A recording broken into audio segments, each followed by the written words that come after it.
It started like a whisper in a small town that loved appearances more than truth. A place where manicured lawns and white picket fences told only half the story. Behind the clean driveways and cheerful greetings was a hierarchy, one carefully guarded by people who measured worth not in character, but in skin and status. Marcus Johnson had grown up in this town, though he'd never truly been welcomed. His grandfather had bought the land decades earlier, at a time when black families were quietly discouraged through zoning, red tape, and outright threats from owning property in such exclusive spaces. But his grandfather was stubborn. He had served his country, fought in wars abroad, and came back believing that the soil beneath his feet should belong to him as much as anyone else. So, he bought the patch of land that sat on the far edge of what would one day become a gated, resort-like community. That land came with a barn, a wide, weathered structure, its beams dark with age and history. For Marcus,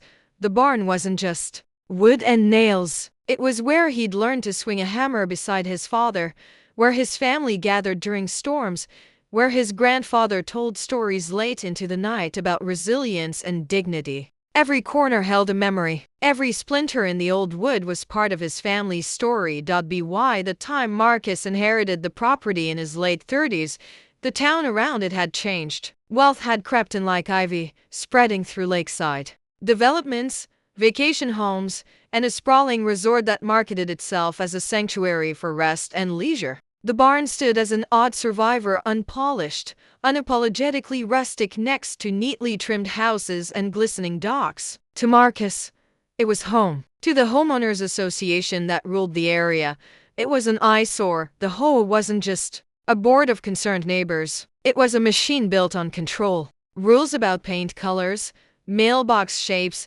even the type of flowers you could plant filled their thick binder of regulations. And while other families were gently nudged into compliance, Marcus felt something harsher. Letters slipped into his mailbox with words like property devaluation and community standards, anonymous notes, unsigned, urging him to do the right thing and tear down the barn. Fines appeared for supposed violations: grass an inch too high, trash bins placed too close to the road, barn doors that creaked too loudly. Marcus wasn't naive. He knew why he was targeted more fiercely than others. He saw it in the tight smiles that disappeared as soon as he turned his back. He heard it in the way some neighbors' voices stiffened when they said his name. His family had held onto land in a place where people like them weren't supposed to. And for the HOA, his barn became the perfect excuse to remind him of that. Still, Marcus resisted. Every time they pressed, he pushed back. He fixed the roof of the barn, repainted its doors, and mowed the grass with precision. He wasn't about to let them erase what his grandfather had built. The barn, to Marcus, wasn't negotiable. It was the last standing testament to his family's fight to belong. But the HOA wasn't just interested in aesthetics. Behind their obsession with community image lay another motive: the lake. The resort community had been built around a man-made lake, shimmering under the sun, its surface dotted with sailboats and jet skis. Tourists came in the summer, filling the rental cabins and lining the restaurants. The lake wasn't just water, it was profit, prestige, and the heartbeat of the town's reputation. Few people remembered or cared that the dam feeding the lake had been built by laborers like Marcus's grandfather, who had worked through blistering summers to make sure the water held. What mattered now was that the lake was the community's jewel, and Marcus's barn, standing just uphill, reminded people of something they wanted erased: that the land hadn't always been theirs. The letters turned into summons. HOA representatives began showing up unannounced, knocking on his door with their clipboards and polite but icy smiles. They framed their demands as favors. If you'd just take down the barn, Marcus, you'd be making life easier for everyone. When he refused, their tone hardened. Words like condemnation and safety violation began appearing in official documents. One afternoon, he came home to find a bright orange notice nailed to the barn door, scheduled for removal: non-compliance with HOA standards. Marcus's stomach sank. He had seen this play before. First came the notices, then the bulldozers. That night, he sat alone in the barn, the scent of hay and old wood heavy in the air. His fingers traced the carved initials his father had once left in a corner beam. He thought of family gatherings, of his grandfather's voice, deep and steady, saying, "They can take many things from you, boy, but never let them take your roots. The roots were right here." And now, they were under attack. Marcus wasn't a man prone to anger, but the injustice gnawed at him. He paid his dues. He maintained his property. He lived quietly. Yet, still, they came. Still, they wanted more. It was no longer about the barn, it was about control, about erasing his family's presence from a place they had every right to be. And so, for the first time, Marcus allowed himself to think of something he had always avoided. Just downhill, tucked into the earth like a secret, was the dam's control valve. Few knew it was there. Fewer still remembered that Marcus's grandfather had once been responsible for maintaining it. But Marcus knew. He had walked past it. As a boy, his father warning him never to touch it. He knew what it could do if opened. The lake would drop, its polished shores turning to mud, the docks left stranded in air. The resort would be crippled. It was unthinkable, dangerous, reckless. And yet, sitting in the silence of his barn, Marcus couldn't help but wonder, what would happen if he stopped playing by their rules? What would happen if, just once, he reminded them that their power was built on fragile ground? The thought lingered in his mind, heavy as stone. He shook it away, but it returned, again and again, louder each time. The HOA pressed him harder. The barn was scheduled to be demolished in just weeks. The letters were piling up. His phone buzzed with thinly veiled threats from numbers he didn't recognize. And beneath it all was the valve, waiting, silent, holding back the one thing the community prized most. Marcus wasn't sure what he would do yet, but he knew one thing. If they took his barn, something inside him would break. And if it broke, he wasn't sure what might follow. The night air was heavy when he stepped out of the barn, the lake shimmering in the distance. He stared at its still waters, imagining what lay beneath, imagining how quickly everything could change. For now, he walked back to his house, trying to steady his thoughts. But deep inside, a seed had been planted. And once planted, some seeds never stopped growing.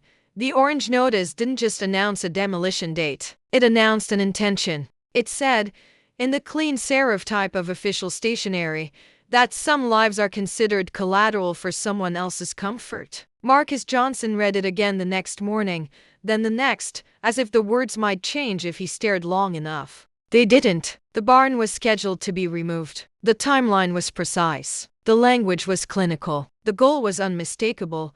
He tried the channels that the town liked to call proper. He filed appeals, sat through tight-smiled meetings, listened to short presentations about neighborhood cohesion and visual continuity. He watched a man laser point through a slideshow that never once mentioned the people who had built on this land before the lake homes existed, let alone the men who had poured the dam by hand. Each time the discussion returned to numbers: resale value, sight lines, projected losses. Each time the subtext hung heavier than the words: the barn doesn't fit the picture. The owner doesn't either. The pressure shifted from paper to presence. Neighbors began to walk their dogs slower past his fence. Some lifted phones that glinted in the sun, pretending to scroll while their cameras peered over the wire. A drone buzzed one afternoon, dipping low enough to rattle the tin roof of his shed before zipping back toward the water like a guilty thought. At the gas station, conversation quieted when he stepped in. At the hardware store, faces that knew. His name went blank and distant, like windows tinted overnight. The mailbox became a barometer of contempt. Official envelopes with seals, anonymous notes without signatures. The printed letters cited unapproved structure, hazard to community view, and diminished aesthetic value. The handwritten scraps were blunter. Sell. You don't belong here. Make it easy on yourself. The spray paint on the barn came near sunset, the crimson letters swollen and ragged against old wood. Eyesore. Leave. He scrubbed at it with solvent until his arms trembled, until the paint thinned to a bruise that wouldn't disappear. He filed a police report that felt like a ritual rather than a remedy. The officer nodded, wrote, assured. Nothing changed. The drone returned. The notes kept coming. The drone came again with a different sound. Smoother, newer, as if someone had upgraded their interest in him. Work on the land became a kind of prayer. He mowed in level rows, etched a fence line, repaired a hinge and then a joist, replaced a cracked pane in the house he had patched a dozen times before. Each task was a refusal to surrender. Each nail he set into weathered wood was an act of memory, a way of telling the ground he wouldn't abandon it. But the rituals of care could not stop the machinery of erasure that was already set in motion. He went to a town forum because the notice had promised community input. The room smelled like lemon polish and staged hospitality. He took a seat in the back and listened as the board presented a tidy version of reality. Speak of dangerous precedent and shared standards. Leave out trespasses, drones, red paint. A resident stood to say the barn made the lakeside feel less curated. Another described worrying patterns since Marcus had changed how he uses his land, as if his very presence were an unpredictable weather event. Not once did anyone speak of history, or the difference between beauty and belonging, or the way rules turn into weapons when the rule makers never fear being ruled. He left before the vote because the outcome was written in their posture. Outside, a summer storm gathered, the air thick and electric. The lake wore its evening calm like a costume. Down the slope, past brush and rock, the dam waited in its trench, patient as a lock on a door that someone else had closed. As a boy, he had walked this path with his father, who had taught him to listen to the low language of water, how an extra hiss in the runout meant pressure building, how a slow shudder in the metal meant you eased half a turn and then waited, never rushed. The wheel itself had always looked older than it was, rust sandpapered by weather into something that looked fragile and proved stubborn. His father had said the same thing, smiling without mirth. Sometimes what looks fragile knows exactly how to hold. He stood above it now with rain beginning to stitch the air shut. The wheel stared up like an unblinking eye. Even the storm held its breath. He didn't touch it. Not that night. He just let the idea stand beside him, shoulder to shoulder, like a twin he had spent years pretending he didn't know. Morning brought a new tactic. 3 men in collared shirts and expensive boots walked the perimeter of his barn with clipboards. They moved with the confidence of people who expected every gate to open for them. He stepped outside, said nothing, watched them measure and point and document. They left without looking him in the eye, as if acknowledgement might grant him a legitimacy they preferred to deny. The next day, a letter from his insurer arrived. We regret to inform you, the barn, they claimed, constituted increased risk. Coverage would be adjusted accordingly. Fees would rise. Certain protections would lapse. He called and sat through hold music that never ended in help. He hung up and ran a thumb beneath the edge of his grandfather's pocket knife until the sting reminded him he was still here. A black SUV began appearing at the edge of his property in the late afternoons. Sometimes it idled, sometimes it didn't. Its windows refused to offer a face, just his own reflection, made small and distorted by glass. He kept working. He fixed a fence post. He replaced a mailbox flag the storm had snapped. He let the SUV be a shadow that he carried to bed.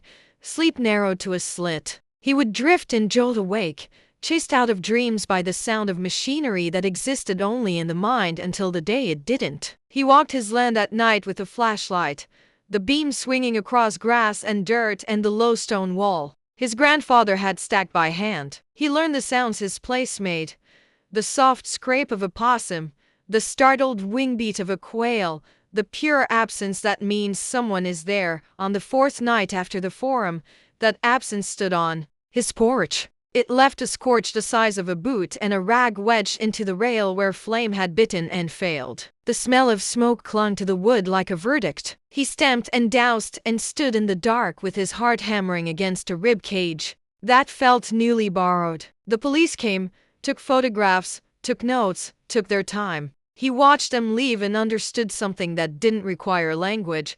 There are fires the town rushes to put out, and there are flames it lets flicker as warning. Something tightened in him.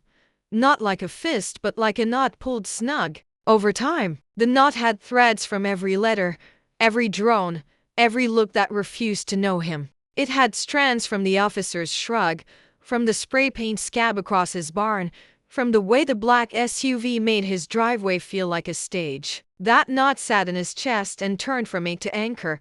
He tried even then to be the man he had been taught to be, steady, careful, measured. He called a lawyer whose voice sounded tired. He went to the county office to ask about permits the HOA had cited. A clerk in a blue cardigan dismissed him with practiced finality. He stopped to buy screws and came out to find his truck dusted with a fine film of powder that made the windshield wipers scream. He wiped it away with the rag that still smelled faintly of smoke.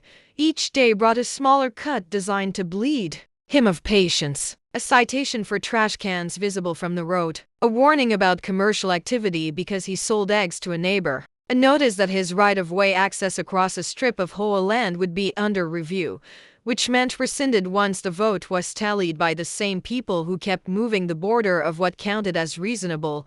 He went to the lake at dusk and watched the water behave as if it owed no one a thing. Wind brushed its surface into a low shiver. The resort lights came on, soft and staged, spilling gold across a shoreline cultivated to look wild. Somewhere a child laughed. Somewhere a glass clinked. The sound came across the water perfectly, as if the air itself had been leveled. He thought of his grandfather, shoulders squared in an old photograph, standing by a dam that was still new. He thought of his father, palms black with grease, telling a boy that some machinery asks for respect, not fear. He thought of how many times he had bent so the storm wouldn't snap him, and how many times bending had been mistaken for consent. The demolition date crept closer, like a train you can hear long before it rounds the bend. Equipment appeared. 2 properties over. A yellow excavator sleeping like a beast in tall grass. A flatbed stacked with barrier fencing. A portable toilet set coyly behind a hedge. He woke before dawn and stood at his window and watched mist lift from the lake like a veil from a face that doesn't know it's being watched. He walked to the barn and touched a door his father had rehung after a winter wind twisted the hinges. He pressed his palm to the scar where paint had been and was again faintly darker in a shape that still read like a command. He spoke aloud to no one, not because he expected an answer but because some words deserve air. This is ours. It had been said before him. It would need to be said after. The path to the dam knew his steps by now. Brush remembered the line of his leg. Stones welcomed the weight they had learned. The wheel lay in its pocket of earth and concrete. The metal's orange-brown bloom more texture than decay. He crouched and let his fingers curl around it. Not to turn. Not yet. But to know the truth of it. The metal was cold. It always was. Even in heat. It felt like a promise that wouldn't sweeten. He measured the arc in his head the way his father had taught him. Quarter turn, listen. Pause, feel. Half turn. Wait for the pitch to change. He didn't need a gauge to know what would happen. The lake would descend not like a fall but like a decision. A line retreating inch by inch, exposing the places the manicured shore had concealed. Docks would list and then tilt. The resort's perfect photographs would become fossils of a moment that couldn't be stitched back together by spin. He thought of consequences. They arrived in order, efficient as an assembly line. The cuffs, the cell, the trial where adjectives would be chosen like tools: reckless, unstable, dangerous. He pictured a jury blinking at a screen while a lawyer pointed to slides that rendered his life into bullets. Notice sent, notice ignored, violation documented, threat inferred. Nowhere would there be a line for the nights a man holds his breath beside smoke on his porch and the town tells him to exhale. The knot in his chest drew tight enough to hold a man upright. The decision wasn't a flare. It was a slow ignition, the moment when embers decide to become flame. He stood and wiped soil from his knees and looked up at the lake one last time as if asking it whether it was ready to tell the truth. On the way home, the SUV returned, idling at the turn like punctuation. He passed it without pause. He ate standing at the counter a heel of bread, a slice of cheese, and then walked the rooms of his house, touching the edges that had kept him safe. The porch rail still wore the shape of heat. He laid his palm on it until skin met memory. The night came blue and deep. Crickets tuned the dark. Somewhere across the water, music lifted, sequined, and careless. He took his flashlight, not because he needed to see, But because ceremony matters when you're about to change a story, he went down the path and did not stop. He went to the wheel and did not hesitate. He placed both hands where generations had placed theirs, not just his father, not just his grandfather, but the unnamed laborers whose backs had taught this county what endurance costs. He drew in breath that filled him to his ribs, and then the world narrowed to iron and will. The wheel resisted first, the way old things test your seriousness. He leaned, not with rage but with resolve. It groaned low, alive. Beneath him, water shifted its tone, a choir finding a lower note. The lake answered, almost imperceptibly at first, then clear. The surface tweaked, the shore breathed in, the docks complained in wood language. He stopped there, holding possibility in his grip. He could turn back. He could pretend this had not begun. He could wake before dawn and find the barn gone and tell himself there had been no other path, or he could finish the sentence that had been writing itself on his land for years. Behind him, the barn stood like a witness waiting to be called. Before him, the wheel waited like a judge who had already heard enough. He took another breath, long, deliberate, final in its calm, and the valve began to turn. The metal wheel groaned under Marcus's hands, a deep, echoing complaint that seemed to shake the very earth beneath him. The tremor of water below responded almost immediately. A subtle shiver at first, then a ripple that raced across the lake's surface, like a secret being revealed. For decades, the lake had reflected only wealth, only power, only the curated illusion of perfection that the HOA demanded. Tonight, it reflected something else entirely: consequence. Every inch of water that obeyed Marcus's hands was a line drawn in resistance, a statement no report or letter could erase. The first inch of retreat was almost imperceptible, yet Marcus felt it deeply. The subtle drop gave him a grim smile. He imagined the contractors arriving the next morning, expecting to raise his barn, only to find the earth beneath their machines sucked dry and cracked. He pictured the HOA board members, the men and women who had dictated how he could live, staring across the lake at their pristine paradise unraveling before them. Their jewel was being reclaimed not by law, not by agreement, but by sheer undeniable action. Even if temporary, it was theirs no longer. The waterline fell steadily. Docks leaned at impossible angles, their supports groaning under the strain. Small boats tipped and scraped against the exposed mud, their cheerful owners' laughter replaced with frantic shouting. The perfectly manicured lawns that bordered the lake now gave way to sticky, gray mud, the seams of control unraveling. Crabs scuttled for cover. Minnows flitted desperately along the shallow edges. The lake, calm for decades, now quivered in disbelief. Screams rose from the cabins closest to the water. Guests stumbled out onto porches, phones raised to capture what they assumed was a staged spectacle. Someone shouted it must be a prank, but there was no trick, no illusion. The lake was dying, or more accurately, being forced to surrender to its true master. Marcus did not feel triumph. He felt the accumulated weight of every choice denied to him over his life. Every note, every letter, every drone, every glance that said you do not belong here pressed into his chest. History itself, patient and immovable, demanded acknowledgement. Behind him, the barn stood like a sentinel. Its wood gleamed faintly in the moonlight, battered but proud, a witness to decades of storms, neglect, and now deliberate erasure attempts. Marcus took a long, steadying breath. Each turn of the wheel was a statement. This is mine. This is our legacy. You cannot erase it. And then the sirens began. A T first. A faint hum, almost swallowed by the retreating water's whisper. Then louder, closer, the shrill cry of authority cutting through the night. Lights flickered across the trees, sirens reflecting off the lake like warning flares. Marcus knew the law would not see this as resistance. They would call it reckless, dangerous, illegal. Yet he could not stop. He would not. The first deputy arrived, breathless, eyes wide at the scene. Step away from the valve, he shouted, hand hovering over his holster. The incredulity in his voice was clear. Hands on the wheel. Marcus froze, not out of fear, but because this was the apex. The confrontation between one man and a system that had long sought to crush him was now fully realized. He looked at the deputy, then at the lake. In each cabin across the water, panic flashed in faces. Boats were grounded. The waterline receded inch by inch, unstoppable. "I'm not hurting anyone," Marcus said, his voice steady, cutting through the rush of water and rising tension. "I'm keeping what's mine."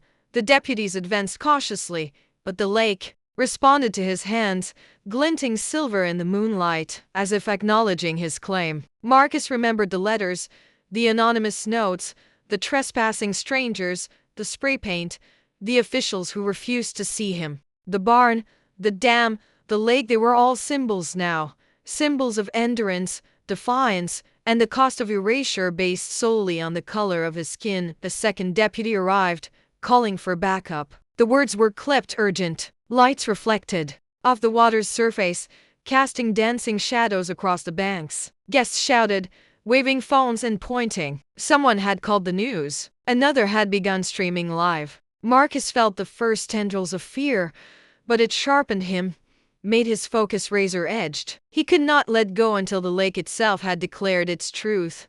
History cannot be bulldozed. Dignity cannot be fined into submission. Finally, the sheriff arrived, imposing and deliberate, disbelief etched into his face. "Step away from the valve, Mr. Johnson," he boomed. "This is your last warning." Marcus hesitated. He turned slowly, deliberately, from the officers to the lake. Docks were now precarious. Small boats grounded, and mud coated the edges. In thick, heavy blankets, the resort's picture-perfect image had fractured. He exhaled, feeling weeks, months, years of tension concentrate in a single, deliberate breath. Then, as if guided by a whisper from his grandfather, Marcus released the wheel. His hands rose in surrender, letting the law take hold. Cuffs clicked around wrists that had just guided water itself. He allowed himself to be led from the dam, not meekly, but with measured dignity. Each step was a declaration. The system could control consequences, but not truth. By dawn, the lake had begun to refill naturally, yet the memory of its retreat lingered. News crews swarmed, neighbors whispered, visitors gawked. Some called Marcus reckless, others heroic. He needed none of their judgment. He had made his statement. The barn still stood, and so did he.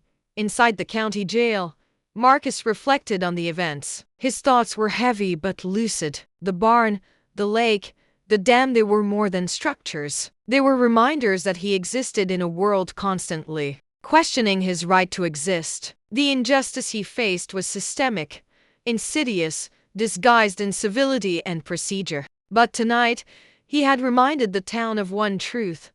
No system can erase history without acknowledgement, and no edict can erase identity without resistance. He thought of the children who would never comprehend the subtle cruelty of society unless someone like him bore witness. He considered neighbors who had quietly supported him, courage muted by fear. He thought of every person of color made to feel small in a world promising equality but delivering control. And he wondered, how many more times must this story repeat before the world finally listens? Outside, the morning sun glittered off the lake, acknowledging its keeper. The barn, weathered yet unbowed, caught the light. Marcus's actions would be dissected endlessly, some seeing anger, some desperation. Yet beneath it all was truth, the truth of human dignity standing against erasure.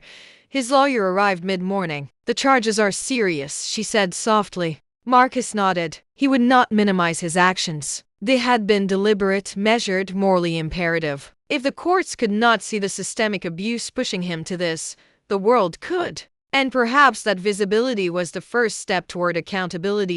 In the coming weeks, the town would not be the same. Neighbors who had whispered in shadows reconsidered what they condoned. The HOA, which thrived on silence and compliance, faced scrutiny it had never known. Marcus bore consequences, yes, but also the knowledge that standing for oneself, even in a suppressive world, carries its own form of victory.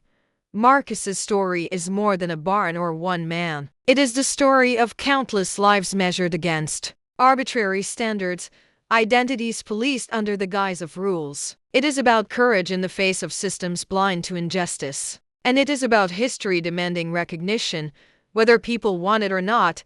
He emerged from that night unchanged in body but profoundly transformed in spirit. Fear, anger, systemic bias, they lingered, shadows refusing to fade. Yet within that shadow was clarity. The barn still stood, the water still moved. Resistance was not defiance, it was declaration.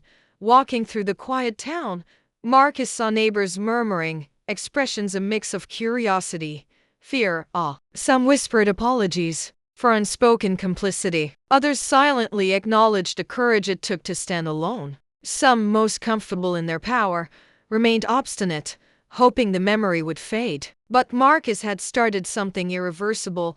The lake would recover. The barn would survive. The town would remember, even reluctantly, that denying dignity has a cost. The eruption of truth. That evening, Marcus rested his hand on the barn door, feeling the rough grain beneath his palm. He whispered, not to anyone but the long line of ancestors paving his path, "We are here. We endure. We will not be erased." And the question remained, echoing in the hearts of all who bore witness: how many more barns, lakes, and voices must rise before the world finally listens?